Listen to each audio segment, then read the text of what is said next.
When Laura and I bought this house in the country, we thought we were making the best choice possible. We wanted peace, a place further away, where we could start our lives together without the chaos of the city. The house was old but charming, with a huge yard and a huge tree at the back of the property. I even imagined building a deck there, maybe a barbecue area. In the first few days, everything seemed perfect, but little inconveniences soon appeared. Strange sounds outside at night, like footsteps on dry land, but when we looked, there was nothing.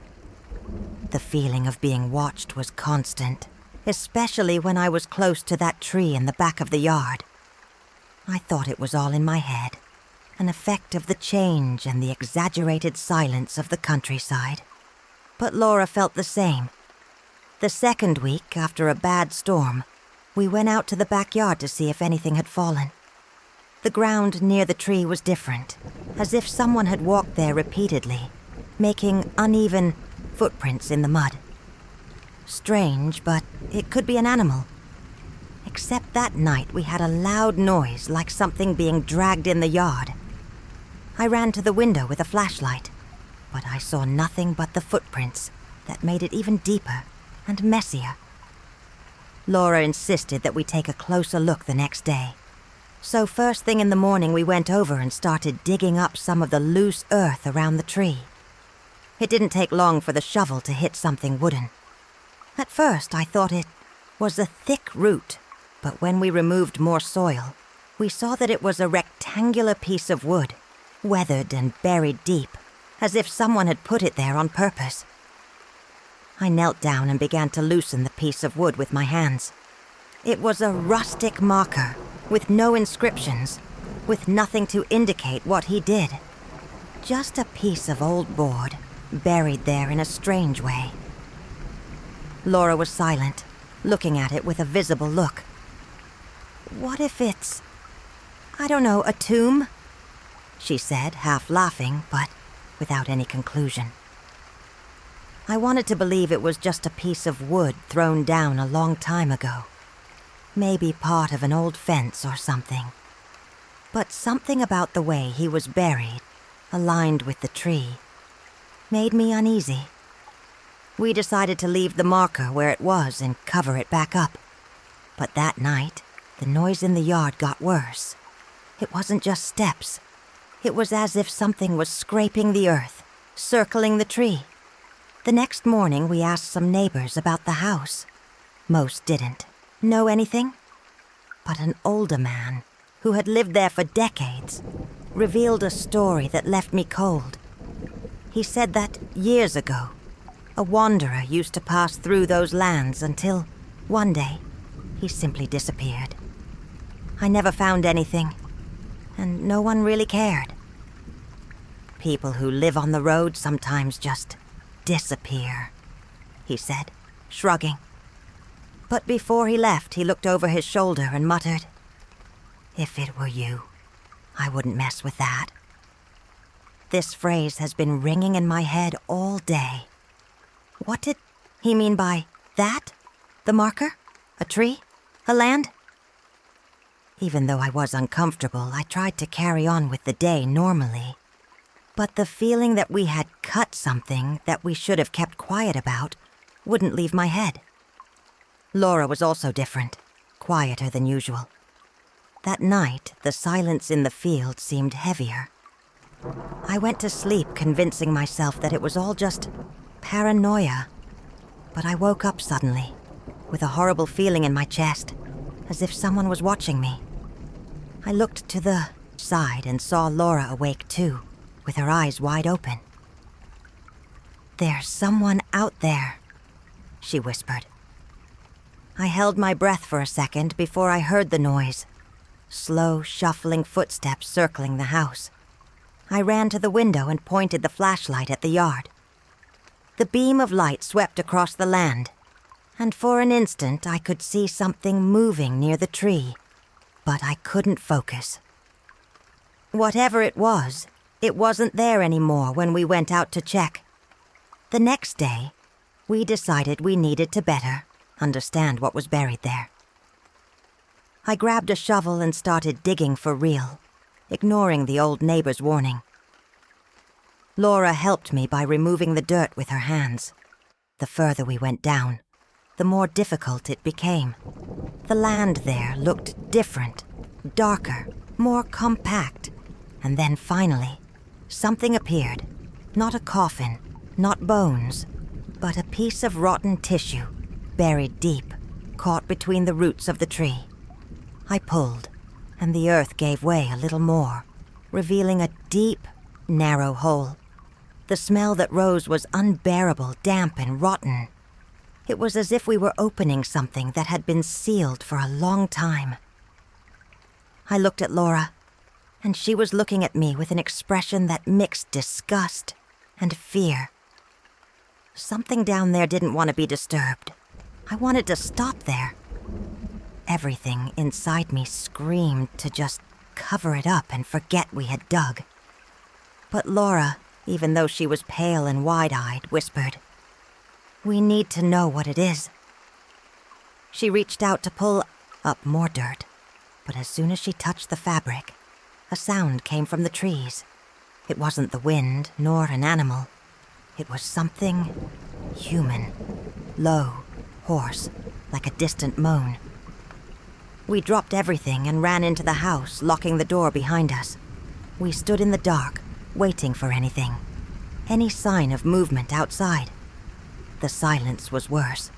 We no longer hear footsteps or groans, just a suffocating emptiness, as if something was watching us without moving. When morning came, he decided it was time to end this. I got gas and went to the tree. If this was an unmarked grave, then I wanted to seal it once and for all. I poured gasoline on the disturbed earth around the roots and struck a match. As soon as the flame touched the ground, a loud crack sounded on the wood of the marker, as if someone had slapped him hard. The fire rose quickly, consuming the dry leaves and loose earth. Laura stayed on the porch, saying nothing. The smell of wet, burning earth mingled in the air, and for the first time in weeks, the yard felt quiet. No footprints, no noises, no suffocating feeling of being transmitted.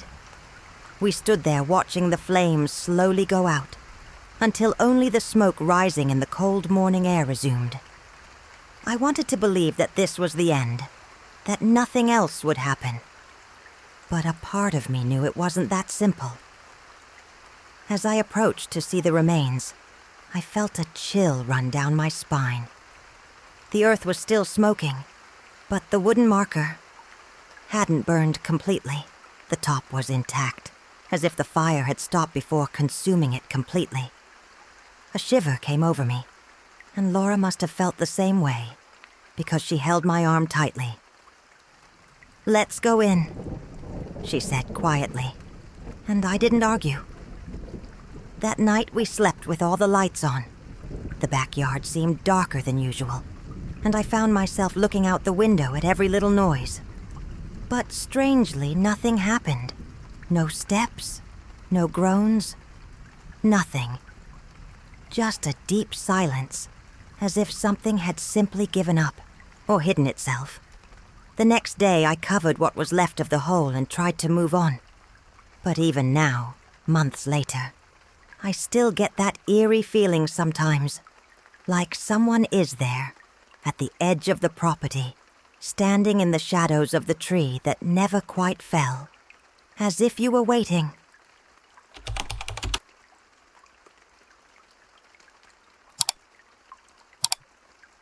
I grew up in a small town, one of those where everyone knows everyone, and where every house seems to have an ancient history, full of stories. Our house was no different. It was an old building with dark wood and very large windows, which we observed as people passed by. My parents paid for it because it was below market price, but no one ever really explained why. My father worked nights, so most of the early mornings were just me, Mom, and silence. A silence that was sometimes broken by footsteps in the hallway scratching the floor. At first, I thought it was just the noises of the house settling down, until I realized that my mother was no longer in bed when it happened. She was never delivered with anything, any mental condition, anything that justified what I saw. But sometimes, when I woke up in the middle of the night to go to the bathroom or drink water, I would stand in the yard, in my nightgown, barefoot, staring at the sky as if I was waiting for something. Other times, she moves the furniture in the room, but she does it in a meticulous, calculating way, without a single sound, as if you were organizing something very specific. The worst part wasn't what she did, but the way she did it. The distant look, the automatic movements, as if it weren't her. And the strangest thing, in the morning she never remembered anything. I tried to ask, to comment on it, but she always laughed, saying that I must have been dreaming. But I knew it wasn't a dream. I saw it. I listened, and for some reason I never had the courage to tell my father. Over time, these episodes started to get stranger. One night, I woke up to the sound of chairs being scraped in the dining room. My heart raced, but I already knew what I would find. I peeked through the door, and there she was, sitting at the table placing plates, cutlery, and glasses, as if she were preparing a dinner for invisible guests. But the worst came later. As she arranged the seats, she whispered names I had never heard before. Dona Marta, Mr. Joaquim, Miss Clarinha. His voice was low, almost reverent, as if he were calling people who, to me, didn't exist. I stood frozen, looking at it, my chest tight with fear. The way she moved her hands, the precision with which she arranged each item on the table. It was as if she had done this many times before. I wanted to run. I wanted to call my father, but he wasn't home, as usual. So I did what any child would do. I went back to the room and huddled under the covers, as if that were enough to protect me. The next day, I tried to confront her again. I asked if she remembered what she did in the morning. She just frowned and revealed it, like I was making things up. "You have such a vivid imagination," she said, ruffling my hair before heading into the kitchen. I wanted to scream that it wasn't imagination, that I had seen, but something inside me stopped me. Maybe it was fear of that. If he insisted too much, it would get worse. Maybe deep down, I didn't want to know the truth. In the years that passed, these episodes repeated themselves from time to time, always in the same way. My mother wandering around the house, moving furniture, staring at the sky, preparing dinners for no one. But what really bothered me was the pattern. This didn't happen all the time, nor correctly. I always came back at certain times of the year. At first, I thought it was special, but then I started to notice a cycle. Always towards the end of August, and then again in February. During these months, she became different, more distracted, more distant, as if he was waiting for something to happen. When I turned 15, one of those nights was too long. I woke up to a strange noise, as if something heavy had been dropped. I jumped out of bed and went to the living room, praying I wouldn't see what I already knew would be there. But this time, it was worse. My mother was standing in the hallway, her back to me, her body rigid.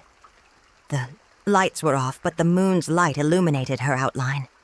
The problem was breathing. She was different, fast, irregular, as if suffocating. "Mom!" I called hesitantly. She didn't respond. She just stood there, standing still. Then very slowly, he turned his head to the side, but not enough to look at me. That's when she whispered, in a tone that wasn't her own, "They're coming." My entire body froze. It was my mother's voice, but at the same time, it wasn't. There was something wrong. In the way she spoke, in the cadence of the words, as if they were difficult to form, as if it weren't hers. My instinct told me to run, but I couldn't. My forgiven feet stuck to the floor. "Who's coming, Mom?" My voice was lower than I wanted. The silence that came after was worse than any response I could have received. She stood there, motionless, for what seemed like an eternity. And then, without warning, he started walking towards the front door. I don't know what gave me the courage, but I ran after her and grabbed her arm before she left. Her skin was cold, and as soon as my fingers touched, she finally looked at me. But it wasn't a normal look. His eyes looked deeper, shadowed strangely by the darkness of the house. And for the first time, I saw a glimmer of brilliance there, as if I were interrupted by something that didn't deviate. "Let go of me," she whispered. And for a moment I swear I saw her lips move a little after the voice came out, as if the speech had come first, and the mouth had only followed later. But I didn't let go. I shook her arm hard, trying to bring her back. "Mom, wake up, for God's sake."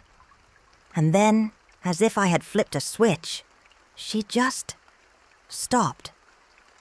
She blinked a few times, confused, looking around as if not sure where she was. "What it was? What happened?"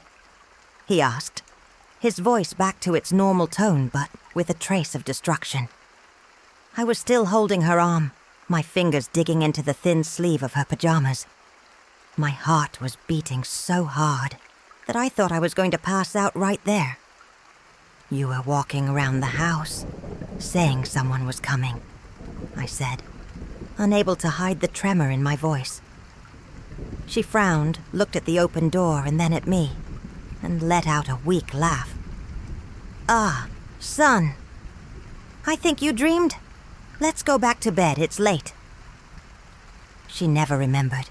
Never. But this time, something about the way she looked away, too quickly, made me think that maybe, just maybe, she knew more than she was letting on. But I didn't insist. Not that night. After that, I made a point of never waking up at dawn again if I could avoid it. If I heard noises, I would bury myself under the covers and pretend it didn't exist. And over time, the episodes stopped, or at least, that's what I want. Because years later, when I was an adult and had to go back to that house to sort out some things after my father's death, I realized that the silence had just been an interval. Returning to that house after so long was strange. My father had passed away a few months earlier, and my mother decided to move to a smaller apartment, so I was in charge of organizing things before selling the property. The house seemed smaller than I remembered, but it still carried that same heavy feeling, as if it was filled with something invisible. At first, everything was smooth. I spent the first few days going through boxes, sorting belongings and trying to ignore the memories that came back to each room I entered. But then, last week, it happened again. It was the end of August. I hadn't written down the date until later, but now it seems obvious. I woke up in the middle of the night for no apparent reason. Just a bad feeling in my chest. The house was completely silent, but there was something in the air, a heaviness, a regretful chill that made the hairs on my arms stand up. And then, I listened. The sound of chairs being dragged in the dining room. The same noise I heard when I was a child. My stomach turned. I got up slowly, trying to convince myself that it was just my imagination, that fatigue was playing tricks. But when I reached the hallway and saw the dim kitchen light on, I discovered it wasn't. My heart was beating so hard I could hear the blood pounding in my ears. I walked slowly to the dining room, feeling an absurd weight on my legs, as if something was pulling me back. When I finally summoned the courage to peek through the door, I felt my body freeze. The table was set. Every plate, every glass, every cutlery in the exact place where my mother used to put them years ago. The most disturbing detail: there was dust everywhere in the house but there. The wood of the table shined as if it had just been polished. And then I saw it. The chairs were pulled out, as if someone had planned to sit there. The worst part was that I knew it didn't make sense. I was alone. The front door was still locked, but the air was charged, heavy, as if I were no longer alone. It was then that I noticed something even worse. On each plate was a small piece of yellowed paper with names written in hand. My heart almost stopped when I saw they were the same ones my mother whispered that night, so many years ago. Dona Marta, Sir Joaquim, Menina Clarinha. But there was one more name now, one that shouldn't be there. My blood ran cold. I stood there, looking at that paper with my name on it, unable to move. I wanted to believe it was some kind of coincidence, that my mom could have done this before she moved and I just hadn't realized it. But I knew that wasn't it. The house had been empty for months. I cleaned the room myself a few days before, and that table was covered in dust. This happened that night, that he was happening now. I felt a shiver run down my spine when the silence was broken. An almost imperceptible sound, but it echoed in my mind like thunder. A light shuffling of feet in the hallway behind me. My body went rigid. His breath hitched in his chest. I knew if I turned around, I would see something I didn't want. Something that shouldn't be there. I closed my eyes for a second, trying to hide the panic, but when they opened them again, I saw that one of the chairs, the one at the very end of the table, had moved a little, as if someone was about to sit down. I don't wait to see anything else. My sincere instinct was for me to get out of there, and that's exactly what I did. I turned on my heel and ran into the bedroom, slamming the door behind me and locking the lock with trembling fingers. My chest rose and fell rapidly, and I tried to convince myself that it wasn't real, that I was tired, that my mind was playing tricks. But how can I explain the paper with my name on it? How to explain the chair if you sit alone? I put my ear to the door, holding my breath, trying to hear anything on the other side. The silence stretches for what seems like an eternity. But then, from down the hall, came the sound that made my stomach turn. 3 slow knocks on the living room table, as if someone caught my attention. It wasn't an accident, an old house snap. They were 3 dry beats, paced, waiting for a response. My mind was screaming at me to ignore it, but my entire body was paralyzed, waiting for what would come next. I don't answer. I didn't move.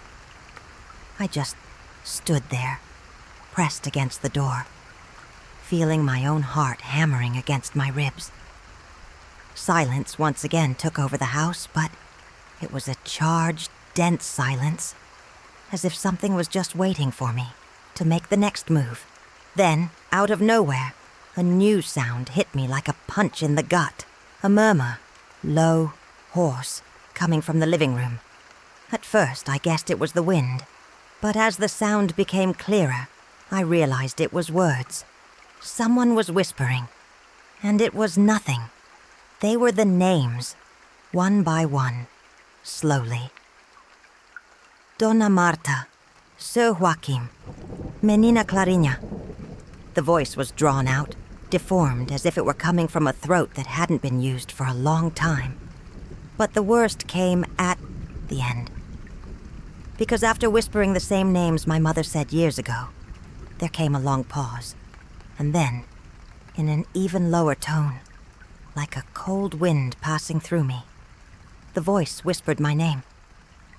You too. I don't know how long I stayed there, motionless, with that phrase echoing in my head. You too. My entire body was locked up, my muscles tense, my mind spinning with questions I didn't want to answer. I need to get out of there. Now. With my hands still shaking, I picked up my cell phone and called my mother. I didn't even know what time it was, but I didn't care. The phone rang a few times until she answered, her voice groggy with sleep. "Mom, tell me the truth. What was happening in that house?" My voice was breathless, urgent. There was silence on the other end of the line. Too long. And then, a heavy sigh. "Son, get out of there now." My breathing hitched. "What? What do you mean by that?" Her tone changed. Now it was no longer about sleep.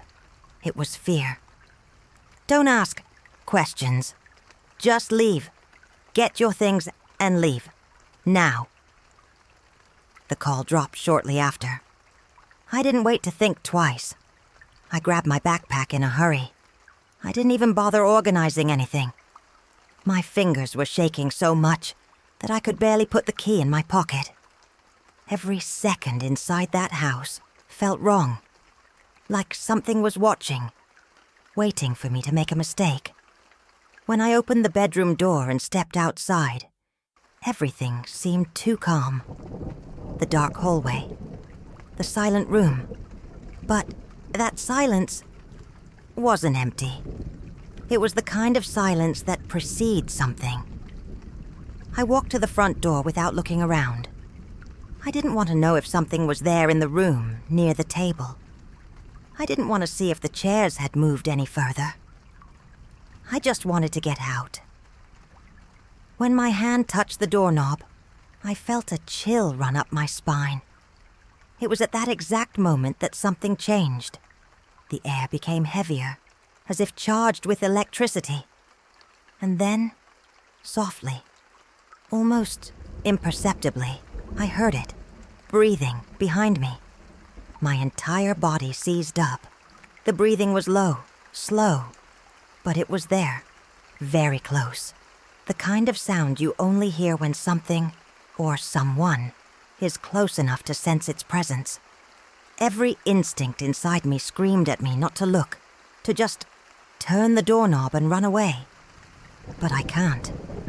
My heart was beating so hard it hurt. My legs were made of lead. Silence took over the house again, but I knew that I wasn't alone. And then it happened. One touch. Ice cream. Weak, but real. Something left the hem of my shirt, as if trying to stop me from leaving.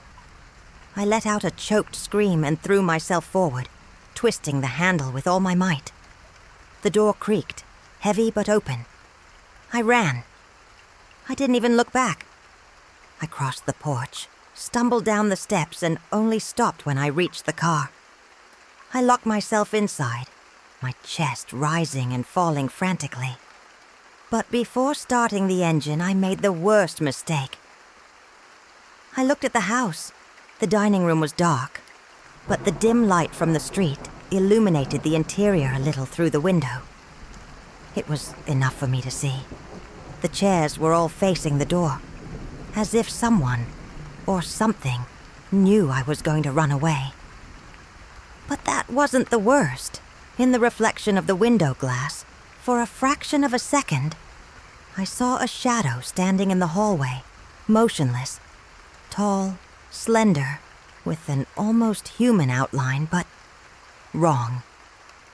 I couldn't see a face, just a hole of darkness where there should have been eyes. My stomach turned. I started the car with shaking hands and took off without looking back. I drove without a sound for almost an hour before stopping at a gas station, trying to deceive my heart. I picked up my cell phone and called my mother again. When she answered, all I could say was, "What was in that house, Mom?" She was silent for a while, and then she responded in a tone of voice I had never heard before. "I don't know. I just know that it started before me, and that it never wants anyone to go away."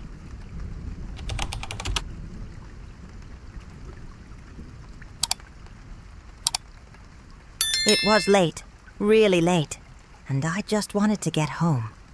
The kind of tiredness that makes your eyes feel heavy on the steering wheel, that leaves the road blurry and the streetlights passing by like shadows. I was coming off a long shift and had barely exchanged 2 words with anyone all day. The road was almost deserted, just me and some distant lights in the rearview mirror. That's when I saw the man for the first time. He walked slowly along the shoulder, wearing dark clothes, almost blending into the night. I didn't pay much attention. Strange people walking on the side of the road was not uncommon, especially in that distant stretch. I passed him quickly and continued driving, forcing myself to keep my eyes on the road. But a few minutes later, there he was again. Same dark silhouette, same shuffling posture. Only this time, later on. My heart beat faster because it didn't make sense. There was no way he could have gotten there before me. I was driving, maintaining a constant speed without stopping. Still, I tried to rationalize it. Maybe they were 2 different people dressed alike. Maybe my mind was just playing tricks on me because of tiredness. I continued driving, trying to ignore the bad feeling that was beginning to rise in my chest. But then I saw him for the 3rd time. And this time, he wasn't just walking. He was closer to the road, and his head was slowly turning toward my car. This time, fear hit me like a punch in the stomach. It wasn't coincidental. It wasn't my mind playing tricks. I saw the clear movement of his head turning, slowly, as if he knew I was watching. My fingers tightened on the steering wheel, and for a moment, I thought about slowing down, looking better, trying to understand what was happening. But something inside me, a primal instinct perhaps, specifically tells me not to do that. Instead, I stepped on the gas. My heart was pounding so hard I could feel the pulse in my ears.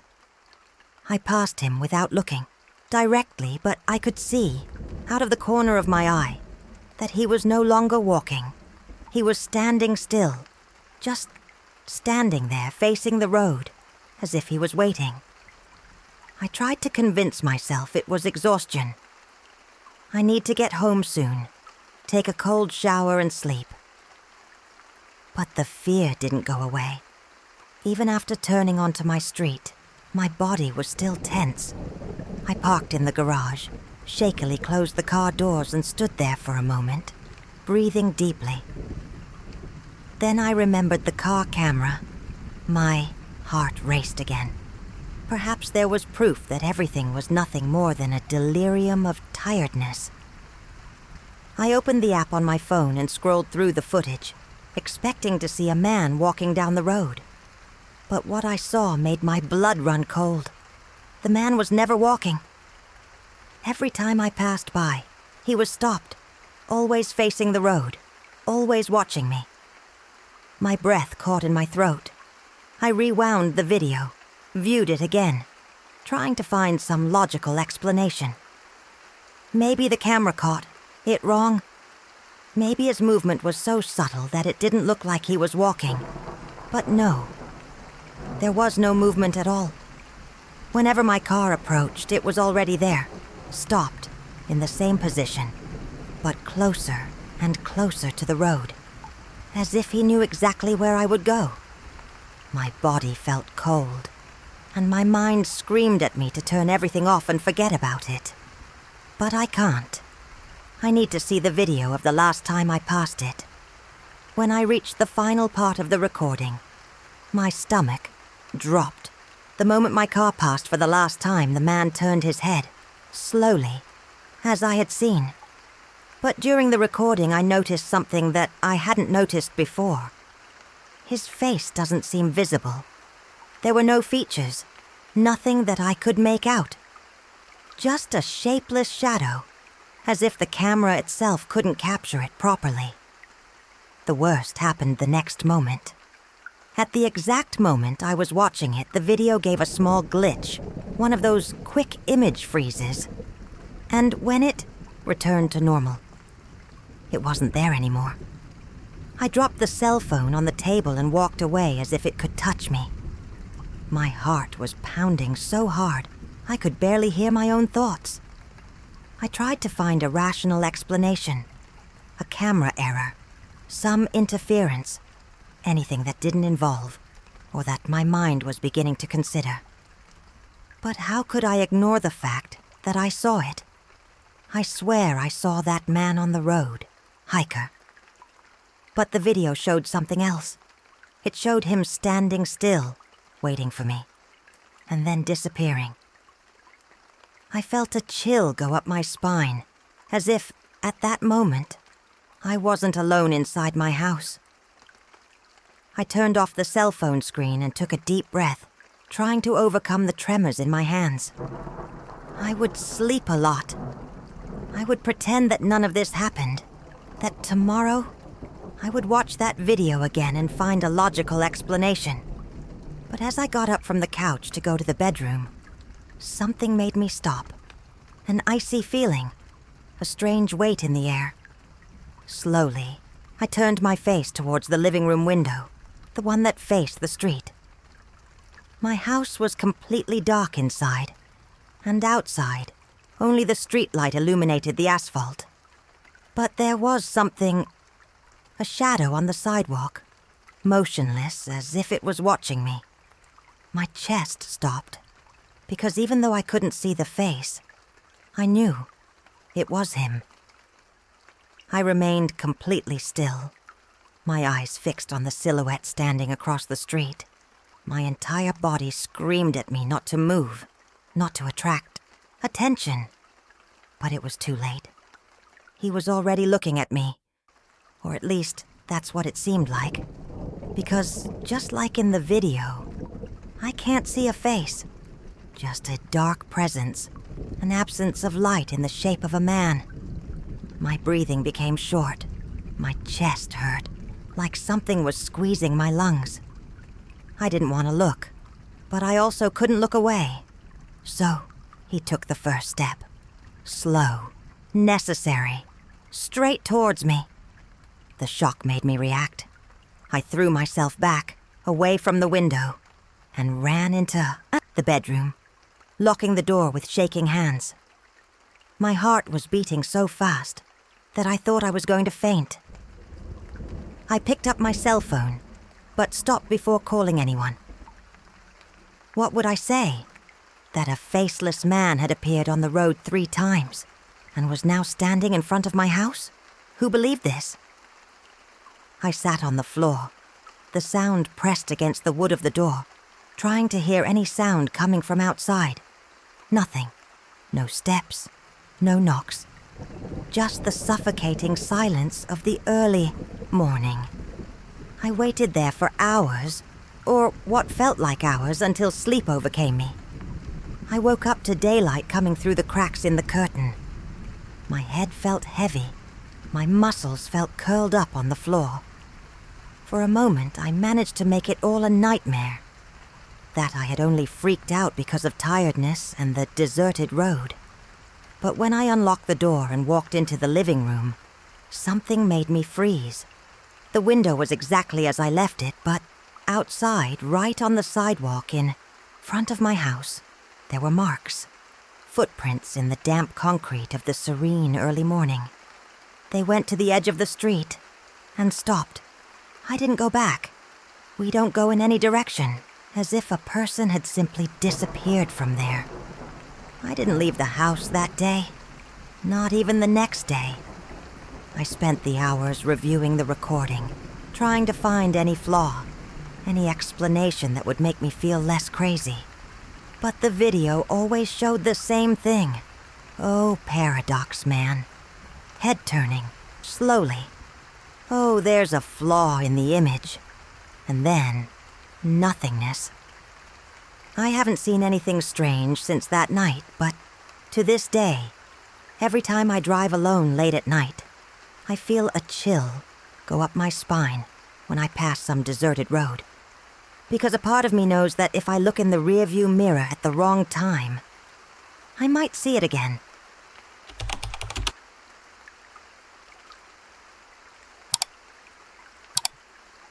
Being a single mother has never been easy, but I have always done my best to give my son, Matthias, a peaceful life.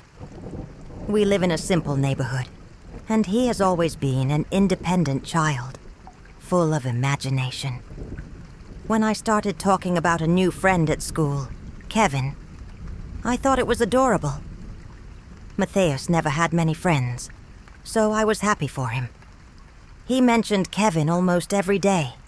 He talked about how they played together, about how Kevin always had fun stories. But then, we get to the weird details. Kevin doesn't like sunlight, Matthias commented one night while we were having dinner. He always stays in the shadows. I laughed, thinking it was just a kid thing. Maybe he just likes to stay in the shadows, huh? Matthias shook his head. No, it needs stay in the shadow. I frowned. And why? My son just shrugged, as if he didn't want to explain. Over the next few days, the comments got even stranger. Kevin never comes at lunch. Or, sometimes he doesn't seem the same. I started to feel uncomfortable, but I tried not to make too much of it. Children invented things all the time, and Matthias always had a fertile imagination. But then, I got the call from the school. The coordinator, Ms. Sonia, asked me to go there, as I needed to talk about my son's behavior. My heart open. I've never been called to school for anything serious before. When I arrived, she greeted me with a worried look. Your son has been spending a lot of time alone in the yard, talking to someone, he said. But the teachers noticed that he is always alone. That took me by surprise.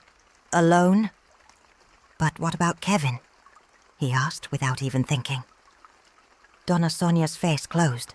She left a paper on the table and began looking through the records. We don't have any Kevin in his class. My stomach turned. He is sure? He talks about this boy all the time. She agreed, seriously. The teachers were able to observe her. When we asked who he was talking to, he always said, Kevin. But there are no children with that name at school. In fact, he's not talking to anyone. I left school with my head spinning. On the way home, I tried to think of logical explanations. Maybe Kevin was an imaginary friend. Maybe Matthias was making it all up to get attention. But something inside me didn't let this idea sit right. He spoke about Kevin with a naturalness that didn't seem like a joke. And those strange details. The way he never ate, never stayed in the sun. Something was wrong. When we got home, I felt with Matthias on the couch and directly, Son, tell me the truth. Is Kevin real? He frowned, looking hurt.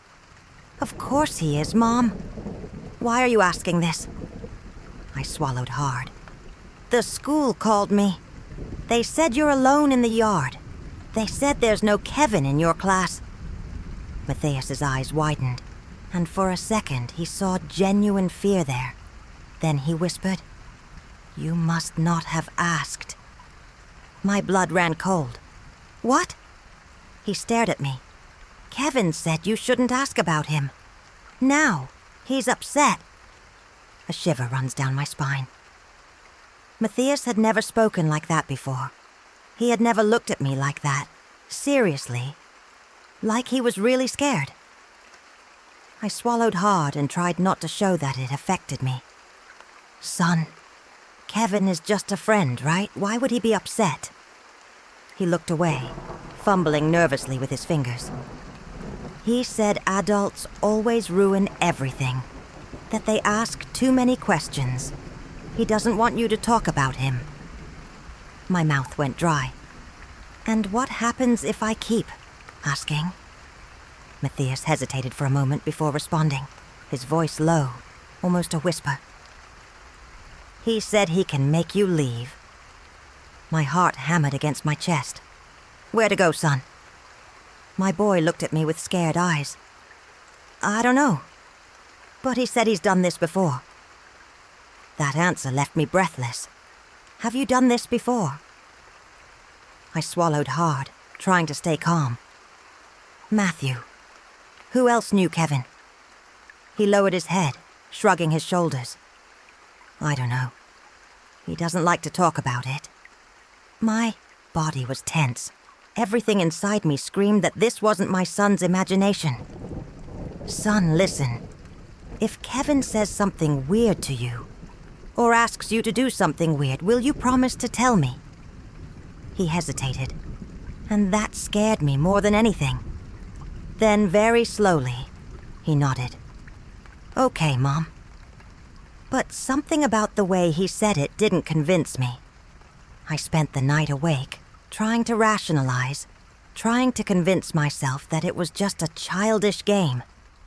But the next morning, before I even said anything, Matthias appeared at my bedroom door with wide eyes. His voice shook when he spoke. Mom, Kevin came to see me tonight, and he said now you can see it too. A chill ran through my body. What do you mean by that, son? My voice came out weaker than I wanted. Matthias opened his hands together, nervous. He said he can leave school now, that he can come here. My breath caught in my chest. Was he here tonight? Matthias nodded slowly. He stood at my bedroom door. I'm just looking. My vision was shielded for a moment. And what exactly did he say? Matthias licked his dry lips before responding, and his voice came in a barely audible whisper. He said if you're talking, keep talking about him. You'll see him first.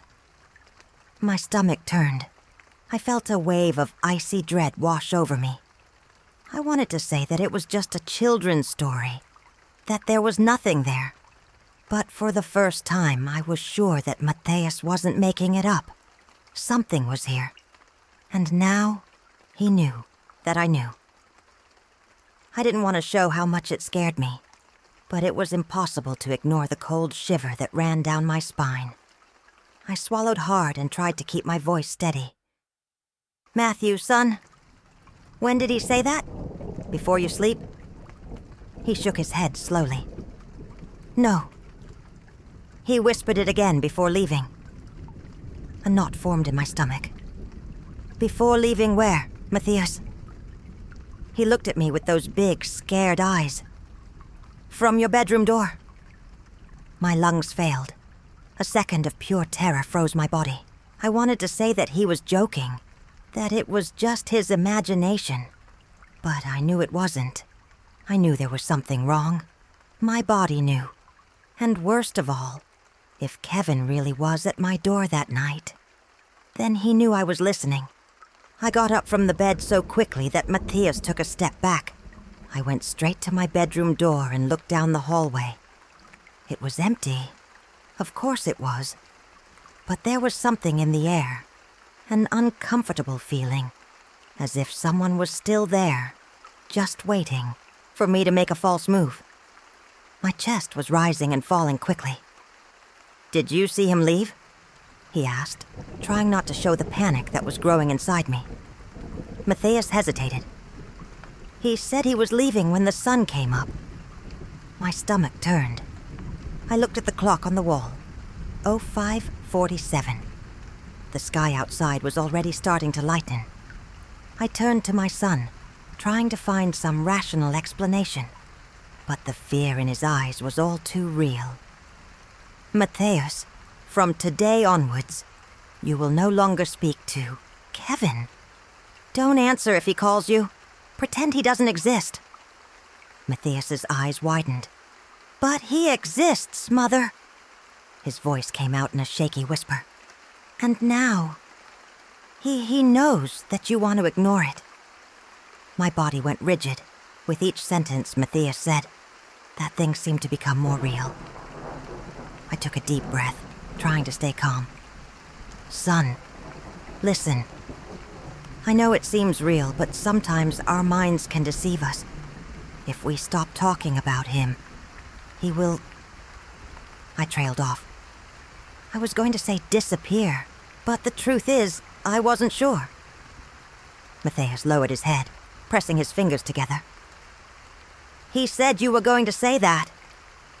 My heart stopped for a moment. What? My son drew his eyes slowly. He said you were going to try to pretend he didn't exist, and that won't help. My stomach turned. Before I could respond, Matthias added quietly, he said you'll see him tonight. From that moment on, I couldn't think about anything else. The day passed in a blur, and I found myself looking around the corners of the house at doors ajar, windows reflecting shadows that I prayed were only mine. The weight of that invisible threat was everywhere. I wanted to believe it was just Matthias's imagination, but every cell in my body told me otherwise. When night came, I felt my entire body tense up. I put Matthias to bed early and stayed next to him for a while, stroking his hair. He fell asleep quickly, but before that, he whispered softly, "Don't look at him, Mom." My throat dries up. I asked who he was talking about, but he already had his eyes closed. I took a deep breath, got up and went to my room. I locked myself inside. I left the lamp on. I didn't want to sleep, but the weight of fear and tiredness overcame me. And then, in the middle of the night, I woke up because someone was breathing inside my room. My body became paralyzed. I didn't want to open my eyes. I didn't want to see what was there. The breathing was low, slow, as if something was watching me closely, examining my every movement. My ears captured everything with frightening clarity. The slight creaking of the floor, the subtle sound of one fabric rubbing against another. There was someone in my room. My heart was beating so hard that I could feel the pulse in my throat. I tried to rationalize. Maybe it was Matthias. Maybe he woke up from a nightmare. But I knew it wasn't him. Something inside me said that if I opened my eyes, I would see what I shouldn't, what Kevin wanted me to see.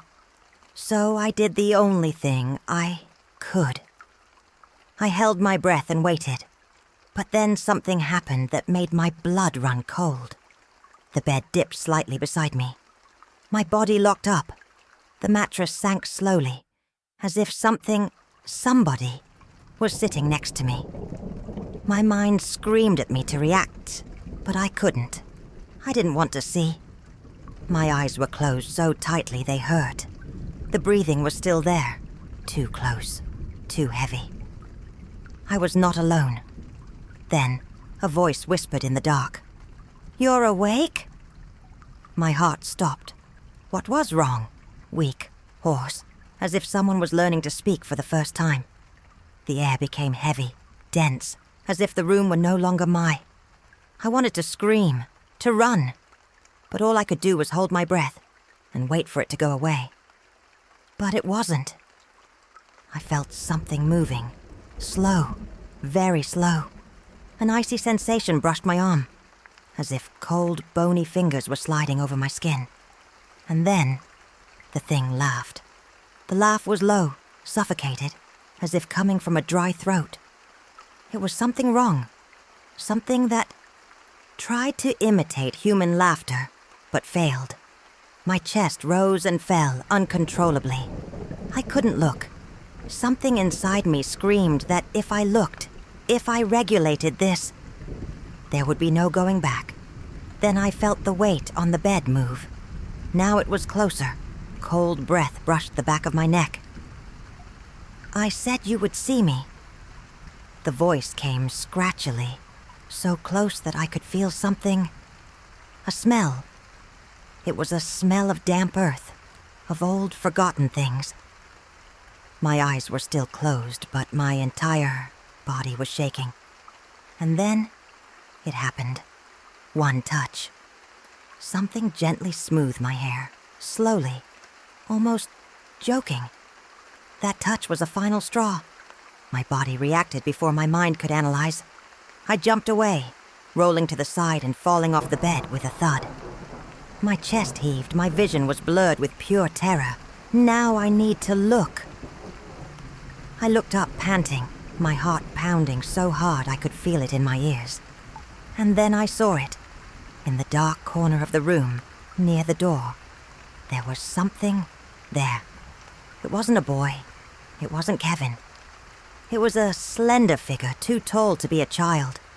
The body looked wrong, as if it had been assembled from parts that didn't quite fit together. The skin was pale, mottled, as if it had been in bed. But the worst thing was the eyes. There were no eyes, just two deep, dark, empty holes. And then, in an impossible movement, the thing tilted its head to the side, as if he was studying me, and smile. The smile was wrong, too wide, as if the skin on the face was stretched beyond what it should be.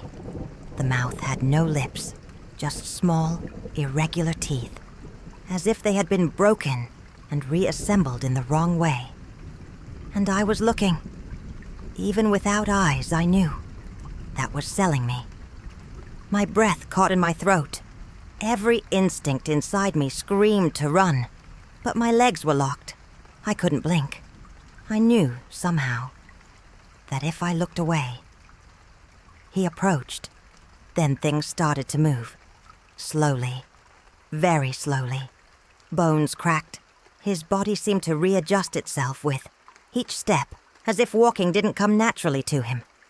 Each movement was slurred, crooked, like a costume being asked to move. And then, without warning, he ducked, too fast, like an animal trying to jump. The air became heavy, suffocating. The room felt smaller, as if the walls were closing in around me. The thing was crouched, motionless, waiting. My heart hammered in my chest, each beat echoing like a deafening drum in my ears. Then, in an impossible movement, he advanced. It didn't run. It slid, as if the feet didn't even touch the floor. The room darkened around him, shadows trailing across the walls like invisible fingers. A low moan, like a hiss of something dry breaking, came from that too-open mouth. I finally screamed.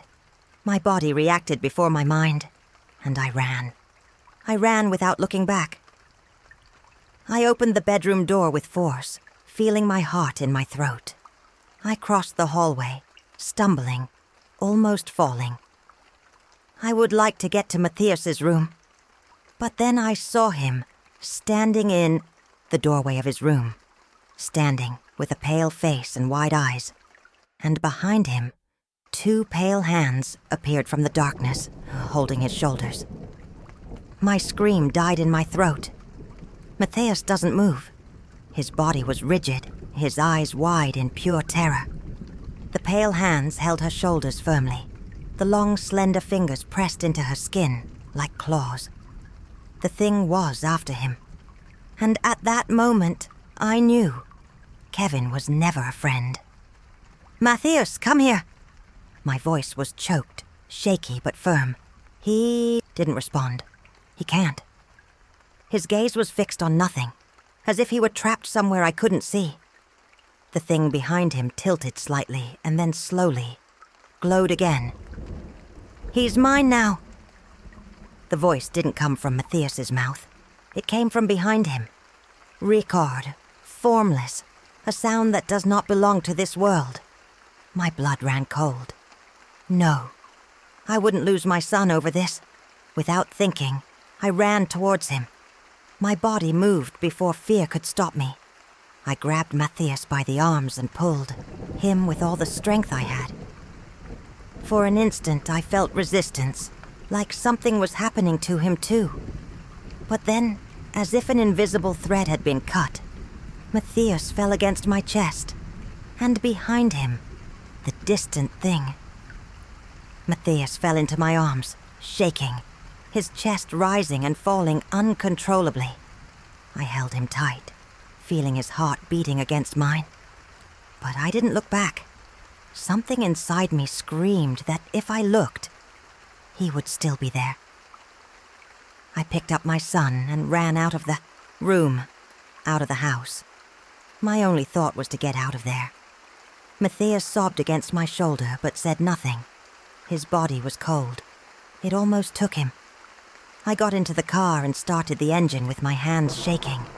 My chest hurt from so much fear. Matthias finally spoke, his voice weak, as if coming from a nightmare. Mom. He wanted me to go with him. My heart opened. He said he had been waiting for me for a long time. I don't answer. I just accelerated the car and left. I never went back to that house again. A few weeks later, I tried to ask Matthias about Kevin, but he just shook his head. He's not here anymore. I wanted to believe that this was an end, what was over. But sometimes, in the early hours of the morning, I feel a shiver run down my spine. And at times, when I look at the shadow in the corner of the room, I'm sure he's still looking at me, waiting for another chance.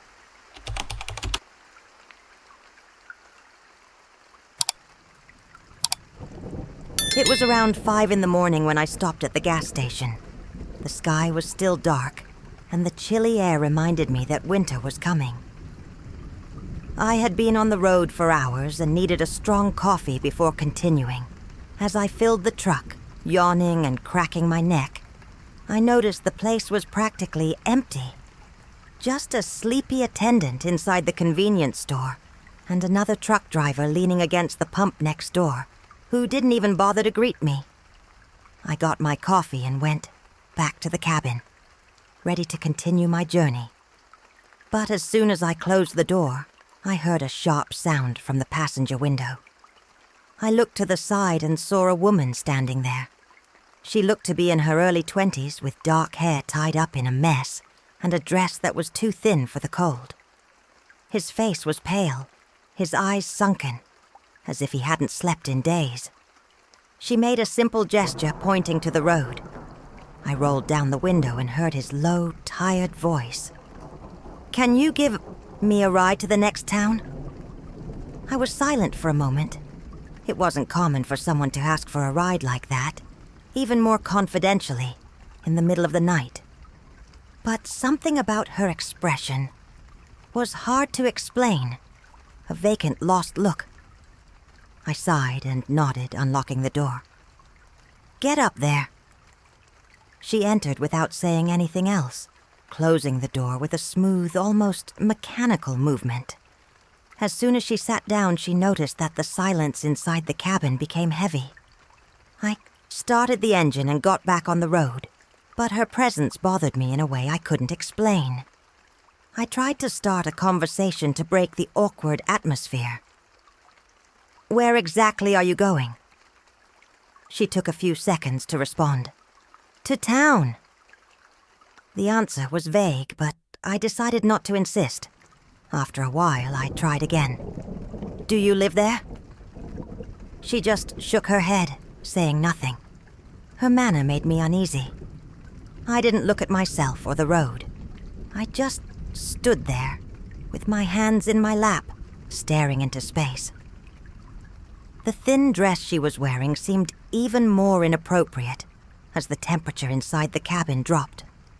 The road was straight, with no major curves or forks. It was so empty that my headlights were the only thing lighting the way.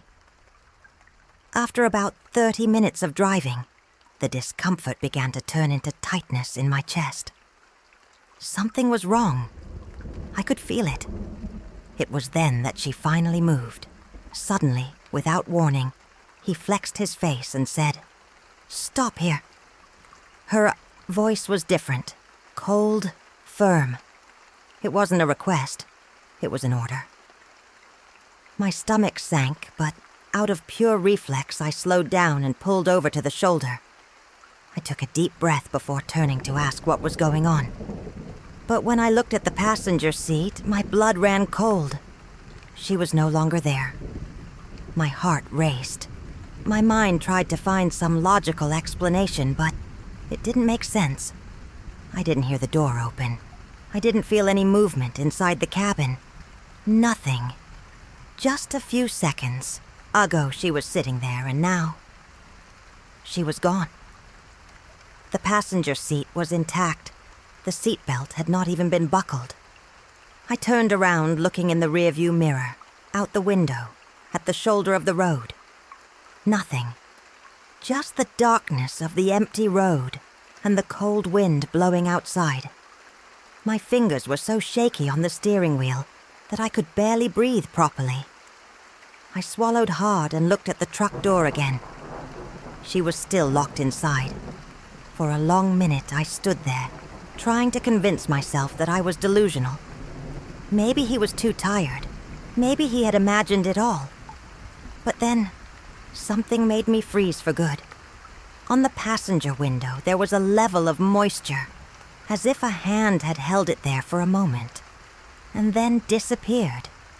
A thin mark, barely noticeable, but enough to make me feel like I wasn't alone. I started the truck at the same second and accelerated without looking back. I just wanted to get out of there.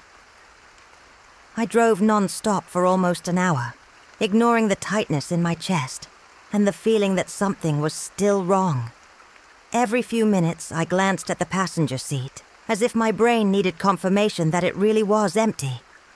The air inside the cabin seemed colder than before, a different cold that didn't come from outside. My only thought was to get to the next stopping point, to see people, to be surrounded by other voices that allowed me to remember that I was still in reality. When I finally saw the lights of a truck stationed in the distance, I felt a momentary collapse. I pulled over the truck, turned off the engine, and went straight inside, still shaking inside. Inside, I met an old acquaintance, a fellow traveler, who had crossed my path a few times. I felt next to him, ordered a coffee, and tried to appear normal. But after a few goals, I feel like I need to count. Man, I think I lost my mind today. He laughed, asked what happened. So I lowered my voice and counted, from the moment she knocked on the window until the second she disappeared without a trace. With each detail, his face became more serious. When I finished, he turned pale. After a long silence, he finally said, "You're not the first to pick her up." My mouth went dry. "Like this?" I wanted to, trying to laugh, but his look remained serious. He ran his hand over his face, as if trying to find the right words. "I've heard this story before. Other drivers have seen it. Always on the same stretch of road. Always hitchhiking to the next town." My chest opened. "And they too." He nodded slowly. "She always leaves.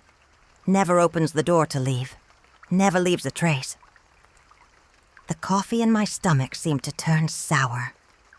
I wanted to believe it was a prank, some kind of road legend that he was scaring me. But something in his face said no. "And no one knows who she is?" he asked more quietly. He hesitated before responding. "They say that years ago, a woman was last seen on that road. No one knows what happened to her. She never returned her body, never showed up in town. But some drivers swear they still see her, always hitchhiking, always heading to the town that never arrives." My skin crawled all over. I didn't know what to answer, what to think. I just knew that that road, that early morning, that woman, none of that was normal. After that night, I never traveled alone again without looking twice at the passenger seat before setting off, because deep down, what scares me most is not what I saw. This is what could have happened if I hadn't stopped the truck at that time.